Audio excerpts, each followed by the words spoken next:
Bienvenidos. Antes de comenzar, les pido que imaginen la oscuridad más absoluta. No una simple ausencia de luz, sino una negrura densa, opresiva, que parece tener peso propio. Imaginen despertar sin saber dónde están, sin recordar cómo llegaron allí, con la sensación de que algo terrible está a punto de ocurrir. Eso es exactamente lo que Edgar Allan Poe nos hace sentir en El Pozo y el Péndulo, una de las experiencias más angustiantes jamás escritas. Las palabras iniciales del relato nos sumergen de inmediato en un estado de confusión y agotamiento mental. El narrador recuerda un tribunal, jueces con labios blancos, figuras borrosas que parecen moverse como sombras. Escucha una sentencia, pero no logra comprenderla del todo. Todo se disuelve en un mareo de sonidos, luces y voces distantes. La mente se apaga poco a poco, como una llama que lucha por no extinguirse. Luego, la nada. El silencio. La inconsciencia. Cuando vuelve en sí, no sabe cuánto tiempo ha pasado. Podrían haber sido horas, días, tal vez algo más. Lo primero que percibe es una oscuridad total. No distingue formas, ni paredes, ni techo. Extiende las manos y no toca nada. El aire es frío, húmedo, pesado. Respira con dificultad, como si el propio ambiente conspirara para ahogarlo. El silencio es tan profundo que resulta insoportable, interrumpido únicamente por el sonido de su respiración y el latido acelerado de su corazón. Poco a poco, comienza a tomar conciencia de su cuerpo. Está tendido en el suelo.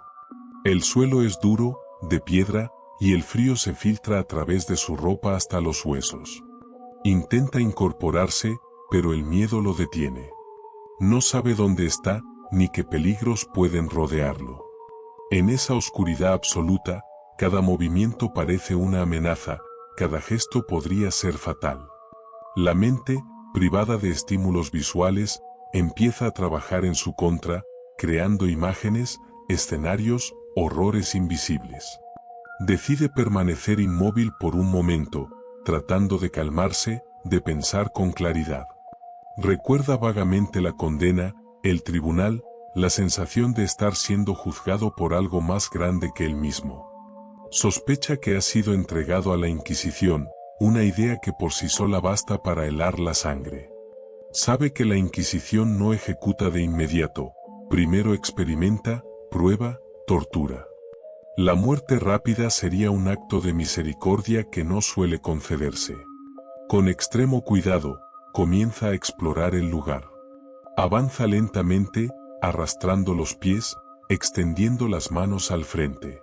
Cuenta sus pasos para no perder la noción del espacio.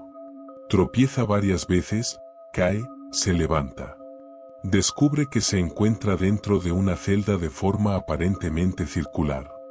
Las paredes son de piedra sólida, frías y húmedas. El aire parece estancado, como si no hubiera sido renovado en siglos. Mientras avanza, algo sucede. El suelo desaparece bajo sus pies. Por pura casualidad, logra detenerse a tiempo. Se inclina, con el corazón golpeando con violencia en su pecho, y siente un vacío. Un pozo. Un pozo profundo y oscuro se abre justo frente a él. Una caída habría significado una muerte inmediata, silenciosa, sin testigos.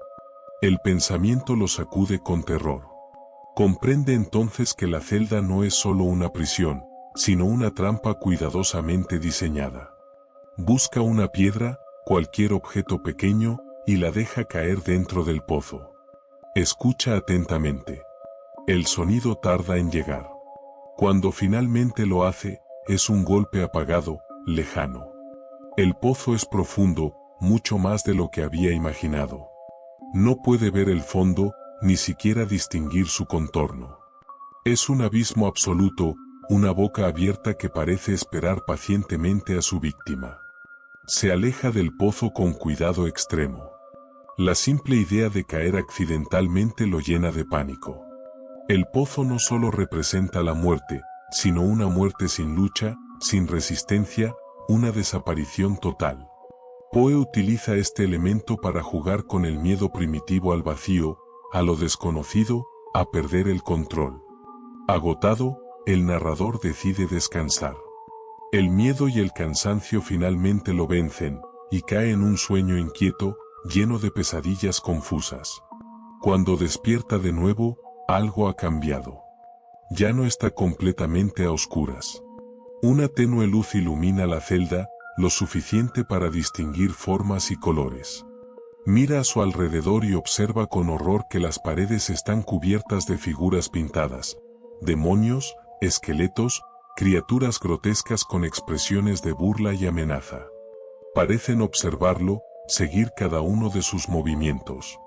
El terror psicológico se intensifica. La celda no solo está diseñada para matar el cuerpo, sino para quebrar la mente. Las figuras parecen moverse con el parpadeo, deformarse, sonreír. Aunque sabe que son solo pinturas, no puede evitar sentir que está siendo vigilado constantemente. Entonces lo nota. Sobre él, suspendido en el aire, hay un objeto metálico. Un péndulo. Al principio no comprende su propósito. Lo observa balancearse lentamente, con un movimiento regular, hipnótico.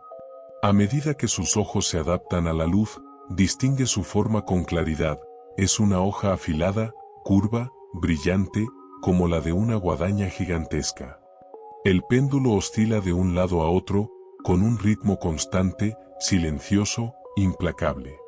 Está atado firmemente al suelo, inmovilizado. El horror se apodera de él cuando comprende la verdad. El péndulo desciende, muy lentamente, casi imperceptiblemente, pero lo hace. No caerá de golpe. No será rápido. Será una ejecución prolongada, calculada para maximizar el terror. Cada oscilación acerca un poco más la hoja a su cuerpo. El sonido del aire cortado por el metal se convierte en una tortura mental. El tiempo se estira. Cada segundo parece durar una eternidad. La mente del narrador oscila entre el pánico absoluto y un esfuerzo desesperado por mantener la cordura. Aquí no hay prisa. No hay salvación inmediata. Solo la certeza de que, si no hace algo, el péndulo acabará cumpliendo su propósito. Y así, atrapado entre el miedo y la razón, comienza la lucha más terrible. La lucha por sobrevivir cuando la muerte avanza lentamente, sin posibilidad de negociación. El péndulo sigue oscilando con una regularidad cruel. Cada movimiento describe un arco perfecto en el aire, como si obedeciera a una ley natural imposible de romper. El narrador no puede apartar la mirada de la hoja brillante. Observa cómo desciende de forma casi imperceptible, pero constante, inexorable. No hay duda, el mecanismo está diseñado para prolongar la agonía, para obligarlo a contemplar su propia muerte durante horas, quizá días. El miedo inicial da paso a algo aún más peligroso, la desesperación. El sudor empapa su frente, pero el aire de la celda es frío. Siente escalofríos recorriendo su cuerpo mientras su mente se llena de pensamientos caóticos. Intenta gritar, pero su voz apenas es un susurro ahogado que se pierde en la piedra. Nadie vendrá. Está solo. A medida que el péndulo baja, la hoja comienza a reflejar la tenue luz de la celda. El brillo se vuelve hipnótico. Cada oscilación pasa cada vez más cerca de su pecho. El narrador siente el desplazamiento del aire, casi como un aliento helado que roza su piel. El sonido se vuelve más claro, más amenazante. El silbido del metal corta el silencio como una advertencia constante. El tiempo se distorsiona. El narrador no sabe cuánto ha pasado desde que despertó bajo el péndulo. Podrían haber sido horas interminables o apenas unos minutos. La lentitud del mecanismo es parte del castigo. La espera se vuelve una tortura en sí misma. La mente comienza a jugarle malas pasadas. Imagina el momento exacto en que la hoja tocará su piel, el primer corte, la sangre, el dolor insoportable. Intenta no pensar en ello, pero es imposible. Con esfuerzo, obliga a su mente a concentrarse. Sabe que, si se deja dominar por el pánico, todo estará perdido. Observa con atención las cuerdas que lo mantienen sujeto al suelo. Son fuertes, gruesas, bien aseguradas. Intenta mover los brazos, pero apenas logra tensarlas. Cada intento inútil aumenta la sensación de impotencia. Es entonces cuando percibe algo más en la celda. No está completamente solo. Desde las sombras, pequeñas figuras se mueven con rapidez. Ratas. Al principio le provocan asco y repulsión, pero pronto se da cuenta de que pueden convertirse en su única esperanza. Recuerda que los carceleros le han dejado restos de comida. Migas de pan, trozos insignificantes, pero suficientes para atraer a las ratas. Con una calma forzada, empieza a elaborar un plan. Cada movimiento debe ser calculado. Lentamente, frota los restos de comida contra las cuerdas que lo atan, impregnándolas de olor. El péndulo sigue descendiendo, cada vez más cerca. El margen de error es mínimo. El miedo lo paraliza por momentos, pero la voluntad de vivir lo obliga a continuar. Las ratas comienzan a acercarse. Al principio con cautela, luego con mayor confianza. Sus pequeños cuerpos se mueven rápidamente sobre él, mordisqueando las cuerdas, atraídas por el alimento. El narrador siente sus dientes, sus patas, su contacto repulsivo, pero no se atreve a moverse. Cada segundo cuenta. El péndulo ya está peligrosamente cerca. Finalmente, las cuerdas comienzan a ceder. Una a una, se aflojan, se rompen. Con un último esfuerzo, logra liberarse justo a tiempo. Rueda hacia un lado, sintiendo el filo del péndulo pasar rozando su cuerpo. La muerte lo ha perdido por un instante. Pero el alivio dura poco. Apenas ha logrado escapar de una trampa cuando descubre que la celda guarda un nuevo horror. El suelo comienza a calentarse. Al principio es una sensación leve, casi imperceptible, pero pronto se vuelve insoportable. El calor asciende rápidamente, obligándolo a moverse. Las paredes de la celda, que antes parecían inertes, empiezan a transformarse. Se tornan incandescentes, rojas, como metal al fuego. El aire se vuelve irrespirable. La celda comienza a cambiar de forma. Ya no es circular. Las paredes se inclinan lentamente, cerrándose, empujándolo hacia el centro. Y en el centro, el pozo. El narrador comprende con horror el nuevo propósito de la tortura. No importa hacia dónde se mueva, las paredes lo obligarán a acercarse al abismo. El péndulo ya no es necesario. Ahora la propia celda se convierte en el instrumento de ejecución. El calor quema la piel, el aire quema los pulmones, el miedo quema la mente. Avanza con cuidado extremo, apoyando la espalda contra la pared menos caliente, tratando de ganar tiempo. Cada paso es un riesgo. El pozo está cada vez más cerca. Siente el vacío bajo sus pies, la tentación de caer y acabar con todo de una vez. Pero se resiste. No quiere morir así. No quiere ceder. La presión es insoportable. El espacio se reduce. El calor aumenta. El terror alcanza su punto máximo. El narrador se encuentra al borde de la locura, atrapado entre el fuego y el abismo, sin salida aparente. Y justo cuando la esperanza parece extinguida, cuando el pozo se abre ante él como una boca devoradora, ocurre lo inesperado. El calor es insoportable.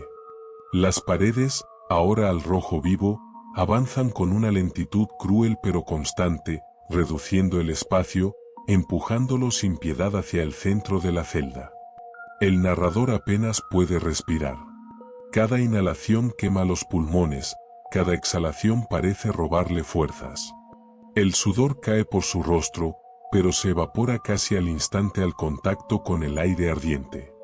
El dolor físico se mezcla con un terror tan profundo que amenaza con quebrar su razón. El pozo está a pocos pasos. Ya no es solo una presencia imaginada, ahora lo siente con claridad. El vacío emana un aire más frío, como una invitación silenciosa a terminar con todo. Un solo paso en falso, un ligero tropiezo, y caerá en la oscuridad eterna. Poe convierte este momento en una agonía absoluta. No hay elección real, solo diferentes formas de morir. El narrador se pega contra la pared, buscando el punto menos caliente, pero incluso allí el dolor es intenso. La piel comienza a arder. Cada segundo es una tortura. El espacio se reduce aún más. La celda parece viva, consciente, decidida a empujarlo al abismo. Ya no hay estrategia posible, ya no hay ingenio que aplicar. La mente, agotada, comienza a rendirse. En ese instante final, cuando el cuerpo está al límite y la voluntad a punto de quebrarse, el narrador escucha algo distinto. Un sonido que no pertenece a la celda. Un estruendo lejano, metálico. Voces. El suelo tiembla levemente. Durante un instante, cree que es una alucinación, un último engaño de su mente antes de la muerte. Pero el sonido se intensifica. Las paredes se detienen. De pronto, una de ellas se abre violentamente. La luz irrumpe en la celda con una intensidad cegadora. El narrador, desorientado, apenas puede comprender lo que ocurre. Brazos lo sujetan con fuerza. Es arrastrado lejos del pozo, lejos del calor, lejos de la muerte que lo esperaba a solo un segundo de distancia. Ha sido rescatado. El ejército francés ha tomado la fortaleza. La Inquisición ha caído. El tormento ha terminado. Mientras lo sacan de la celda, aún temblando, aún incapaz de asimilar lo ocurrido, el narrador siente como la realidad regresa poco a poco. El aire fresco, la luz, las voces humanas. Está vivo. Contra toda lógica, contra todo pronóstico, ha sobrevivido. Pero el recuerdo permanece. El pozo, el péndulo, las paredes ardientes, no son solo instrumentos de tortura física. Son símbolos del miedo más profundo del ser humano, la espera, la impotencia, la certeza de una muerte que avanza lentamente mientras la mente es obligada a contemplarla. Poe no necesitó monstruos ni criaturas sobrenaturales para crear terror. Le bastó encerrar a un hombre con su propia conciencia, con el tiempo, con el miedo y con la certeza de que cada segundo podía ser el último.